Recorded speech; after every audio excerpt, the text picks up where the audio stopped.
آپ مسلمانوں کے لشکر کے امیر تھے، اسکندریہ کا محاصرہ آپ نے کیا، تو جو اسکندریہ کا حاکم تھا اس نے پیغام بھیجا کہ اپنا ایک بندہ میرے پاس بھیجیں، میں اس سے بات کرنا چاہتا ہوں۔ حضرت عمر بن عاص رضی اللہ تعالیٰ امیر لشکر، جب پیغام پہنچا تو وہ کہنے لگے میں خود ہی جاتا ہوں۔ اب اندازہ کریں کہ جس لشکر کا سپہ سالار اگر وہ کافر قید کر لیتے ہیں یا شہید کر دیتے ہیں، پیچھے سے لشکر پہ خوف و ہراس پھیل جائے گا۔ لیکن خدا کی قسم جب حضرت فاروق اعظم کے دور میں مسلمان یہ سمجھنے لگے نا کہ خالد بن ولید جس جنگ میں جاتے ہیں اللہ فتح عطا کرتا ہے، حضرت فاروق اعظم نے حضرت خالد بن ولید کو سپہ سالاری سے معزول کر دیا۔ آپ نے فرمایا تو معزول ہے، تو سپاہی کی حیثیت سے لڑ۔ تو جب وہ اعتراض اٹھے انہوں نے کہا کہ خالد بن ولید جیسے بندے کو معزول کرنے کی کوئی وجہ تو بیان کریں۔ حضرت فاروق اعظم فرمانے لگے، فرمایا لوگ سمجھ رہے تھے کہ فتح خالد بن ولید کی وجہ سے ملتی ہے، میں انہیں بتانا یہ چاہتا ہوں ہمارا ہر سپاہی خالد بن ولید ہے۔ ہم مسلمانوں کا ہر سپاہی خالد اللہ کی تلوار ہے۔ یہ جب میدان میں نکلتے ہیں تو پھر ادنا و اعلیٰ اور امیر اور غریب اور سپہ سالار اور سپاہی کی کوئی امتیاز نہیں ہوتا، یہاں ہر سپاہی خالد بن ولید ہے۔ اور یہی حضرت عمر بن عاص نے بھی بتایا ہے، فرمایا اگر میں شہید ہو بھی جاؤں تو پیچھے بڑے سپہ سالار کھڑے ہوئے ہیں۔ مسلمانوں کے لشکر کا ہر سپاہی سپہ سالار ہے۔ حضرت عمر بن عاص خود اسکندریہ کے حاکم سے بات کرنے کے لیے گئے اور ساتھ ایک ترجمان رکھ لیا جو ان کی زبان سمجھتا تھا۔ آج نا عجیب بات ہے، میرے مصطفیٰ کریم علیہ الصلوۃ والتسلیم کے صحابہ نے زبانیں نہیں سیکھیں، کافروں کی زبانیں نہیں سیکھیں، فارسی بھی نہیں سیکھی، رومی بھی نہیں سیکھی، اور ممالک کی زبانیں نہیں سیکھیں، لیکن ان سارے علاقوں کو فتح کیا ہے۔ امام اعظم ابو حنیفہ فارس کے تھے، لیکن عربی پھر ایسی بولی ہے کہ عرب والے بھی حیران ہو گئے ہیں۔ اور امام بخاری بخارا کے، لیکن عربی ایسی بولی ہے کہ حدیث کی سب سے صحیح ترین کتاب امام بخاری کے نام سے موسوم ہے۔ اور اسی طریقے سے حضور کے دیگر تمام علاقوں کے غلام، نبی پاک صلی اللہ علیہ وسلم کے صحابہ نے بھلا کیا کہ حضرت عمر بن عاص جب گفتگو کرنے گئے اسکندریہ کے حاکم سے، آپ نے پہلے ان کی زبان نہیں سیکھی، آپ نے عربی لے کے گئے ہیں، ساتھ ترجمان لے گئے کہ بھئی چلو جو وقتی ضرورت ہے وہ ترجمان کے ذریعے پوری کر لیں گے، لیکن خدا کی قسم ہم محمد مصطفیٰ صلی اللہ علیہ وسلم کے حکم کے مطابق پہلے علاقے فتح کریں گے، پھر فارس میں بھی عربی کو رائج کریں گے، پھر روم کے اندر بھی عربی کو رائج کریں گے، کیسر و کسرا کے علاقوں میں ان کی زبانیں سیکھ کے نہیں جائیں گے، لیکن ان کے علاقوں کو فتح کر کے ہم محمد مصطفیٰ کی زبان ان علاقوں کے اندر لگا دیں گے۔ بھئی یہ بر صغیر پاک و ہند کی تاریخ اٹھا کے دیکھیں، یہاں کی سرکاری زبان فارسی تھی، انگریز آیا اور اس نے آ کے اس ملک کے اندر اپنی زبان کو رائج کیا۔ آج ہماری سرکاری زبان اگرچہ نام کے لحاظ سے اردو ہے، لیکن حقیقت کے لحاظ سے دیکھیں تو انگریزی ہماری سرکاری زبان سے بھی اوپر کا درجہ لے گئی ہے۔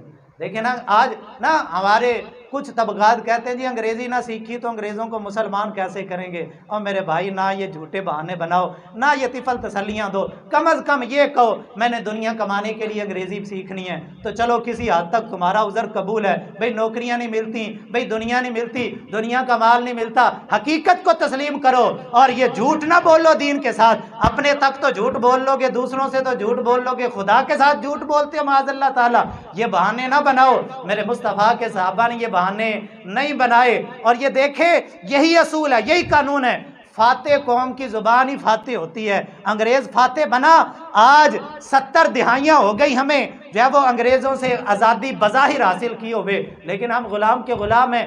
اس وقت تک ہمارے نوجوان کو نوکری نہیں ملتی جب تک انگریزوں کی زبان نہ وہ سیکھے۔ اور میرے بھائی جو ہماری فارسی زبان تھی، اتنی میٹھی زبان، اور وہ زبان کہ جس میں حضرت شیخ سعدی جیسی بلبلیں اپنے کلام بولا کرتی تھیں، جس میں جو ہے وہ شیخ فرید الدین عطار جیسی شخصیات نے اپنے کلام بوستان گلستان جیسی کتابیں، جو کتابیں آج بھی مسلمانوں کے کردار کو نکھارنے کے لیے کافی ہیں، لیکن ہم نے ان زبانوں سے منہ موڑا، اور یہی میرے مصطفیٰ کے صحابہ نے کیا تھا۔ وہ زبان لے کے گئے حضور کی، اور پھر جو جو علاقے فتح کرتے گئے، زبان بھی میرے نبی کی، کردار بھی میرے نبی کا، رنگ بھی میرے نبی کا، اور سلطنت بھی میرے مصطفیٰ کی بکھیرتے گئے صلی اللہ علیہ وسلم۔ اب حضرت عمر بن عاص رضی اللہ تعالیٰ عنہ جب اسکندریہ کے حاکم کے پاس گئے تو گفتگو شروع ہوئی۔ اس نے کہا بھی اپنی تاریخ بتاؤ، تم کون لوگ ہو؟ حضرت عمر بن عاص فرمانے لگے ہم تنگ زمین اور سخت زندگی والے لوگ تھے، اور لیکن ہم مردار کھاتے تھے، ایک دوسرے کو مارتے تھے۔ پھر ایک مرد ہم میں سے پیدا ہوا جو شرف اور قبیلے کے لحاظ سے ہمارے قبیلے سے تھا، بھئی ہم بھی قریشی، وہ بھی قریش، قبیلہ بھی ہمارا تھا، اور ہم سے مال کے لحاظ سے بھی وہ زیادہ نہیں تھا، اور اس نے اعلان کیا انا رسول اللہ، میں اللہ کا رسول ہوں۔ ہمیں ایسی باتیں کہتا تھا جن کو ہم جانتے نہیں تھے، ہم ایک دوسرے کو مارتے تھے، لیکن وہ کہتا تھا کہ تم آپس میں ایک دوسرے کے بھائی بھائی ہو۔ ہم اس سے برے طریقے سے پیش آئے، ہم نے اس کی تکذیب کی، ہم نے اس کی بات نہ مانی۔ پھر مدینے سے ایک قوم نکلی، انہوں نے کہا یہ مانتے ہیں مانیں، نہیں مانتے نہ مانیں، اے محمد عربی ہم آپ کے قدموں کی نوکری کریں گے، ہم آپ کے در کے فقیر بنیں گے۔ وہ انصار تھے، برادری کے لحاظ سے ہم سے چھوٹے تھے، برادری ہم سے اونچی نہیں تھی، برادری کے لحاظ سے ہم اعلیٰ تھے، وہ ہم سے کمزور تھے، مال کے لحاظ سے بھی کمزور، تعداد کے لحاظ سے بھی کمزور، اسلحے کے لحاظ سے بھی کمزور، طاقت کے لحاظ سے بھی کمزور، لیکن وہ اس رسول کی باتیں مانتے رہے، ہم اس رسول کا انکار کرتے رہے، اور پھر بدر کے میدان میں ہمارا ٹاکرا ہوا، اور ہم تعداد کے لحاظ سے زیادہ تھے، وہ کم تھے، طاقت ہماری زیادہ ان کی کم، اسلحہ ہمارا زیادہ ان کا کم، طاقتیں ان کی زیادہ، کیونکہ وہ تو روزہ رکھ کے بیٹھے ہوئے تھے، وہ تو آدھی کھجور سے روزہ رکھ کے آدھی سے افطار کیا کرتے تھے، اور وہ تو رمضان کے مہینے کے اندر روزے رکھ کے ہم سے جنگ کرنے کے لیے آئے تھے، بھوکے پیاسے۔ اور نوجوانوں کچھ شرم کرو، کچھ حیا کرو، میرے مصطفیٰ کے صحابہ نے میدان بدر میں جاتے ہوئے بھی روزہ، ہٹے کٹے بندے کو روزہ چھوڑتے ہوئے شرم نہیں آتی؟ کلمہ بھی پڑھتے ہیں رسول اللہ کا، روزے بھی چھوڑ رہے ہیں۔ تو حضرت عمر بن عاص فرمانے لگے، فرمایا کہ بدر میں ہمارا ٹاکرا ہوا، ہم زیادہ ہو کے شکست کھا گئے، اللہ نے تھوڑا ہو کے ان کو عزت عطا فرما دی۔ اور پھر جب اسکندریہ کے حاکم نے یہ بات سنی نا، اب اس کے جملے سنے غیر مسلم کے، اسکندریہ کا حاکم کہنے لگا عمر بن عاص تمہارا نبی سچا ہے، بے شک تمہارا رسول سچا ہے، جو رسول ہماری طرف آتے تھے وہ بھی یہی کہتے تھے اور وہ بھی یہی کرتے تھے، جب تک ہم ان کی پیروی کرتے رہے ہم غالب رہے، اور پھر ان کے بعد ہمارے بادشاہ آئے جنہوں نے اپنے نفس کی تابعداری کی، اپنے نبیوں کی فرما برداری کو چھوڑا اور ذلیل و رسوا ہو گئے، اور دوسرے لوگ ان پہ غالب آ گئے۔